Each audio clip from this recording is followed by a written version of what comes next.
ఒక police under కవర్గా గ్యాంగ్లోకి వెళ్తే నిజం బయటపడే లోపే ప్రాణాలే ప్రమాదంలో పడితే అప్పుడు మొదలయ్యే అటే మఫ్టీ పోలీస్. ఈ సినిమా కథ మొత్తం ఒక అండర్ కవర్ పోలీస్ చుట్టూ తిరుగుతుంది. గ్యాంగ్స్టరు ప్రపంచంలోకి మఫ్టీగా సాధారణ మనిషిగా వెళ్లి అక్కడ జరిగే నేరాలు, రాజకీయ బలం, పోలీస్ వ్యవస్థలోని లోపాలు ఇవన్నీ ఒక్కొక్కటిగా బయటకు తీస్తాడు. స్టోరీ అనేది కొత్తగా అనిపించకపోయినా నేరుగా చెప్పిన విధానం ప్లస్ సీరియస్ టోను బాగా వర్కౌట్ అవుతుంది. ప్లస్ పాయింట్స్ ఏంటంటే హీరో పర్ఫార్మెన్స్ చాలా నేచురల్ గా ఉంది. గ్యాంగ్స్టర్ క్యారెక్టర్ కి పవర్ఫుల్ స్క్రీన్ ప్రెజెన్స్ ఉంది. పోలీసు వర్సెస్ క్రిమినల్ ఎలిమెంట్ బాగా చూపించారు. బ్యాక్గ్రౌండ్ మ్యూజిక్ కొన్ని సీన్స్ లో థ్రిల్ పెంచుతుంది. క్లైమాక్స్ ఇంటెన్స్ గా ఉంటుంది. మైనస్ పాయింట్స్ ఏంటంటే కథలో పెద్ద ట్విస్టులు లేవు. కొన్ని చోట్ల స్క్రీన్ ప్లే స్లోగా అనిపిస్తుంది. మాస్ ఎలిమెంట్స్ ఆశించినంత లేవు. సెకండ్ హాఫ్ లో కొద్దిగా లాగ్ అనిపిస్తుంది. పర్ఫార్మెన్స్ విషయానికి వస్తే హీరో చాలా కంట్రోల్డ్ యాక్టింగ్ చేశాడు.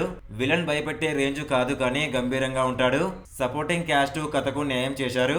టెక్నికల్ విషయానికి వస్తే సినిమాటోగ్రఫీ డార్క్ టోన్ కి సెట్. బీజిఎం సైలెంట్ గా ఉన్న అవసరమైన చోట మాత్రం హైపిస్తుంది. ఎడిటింగ్ అనేది ఇంకాస్త షార్ప్ గా ఉండాల్సింది. స్లో బర్న్ క్రైమ్ థ్రిల్లర్ ఇష్టపడే వాళ్ళకి మూవీ నచ్చుతుంది.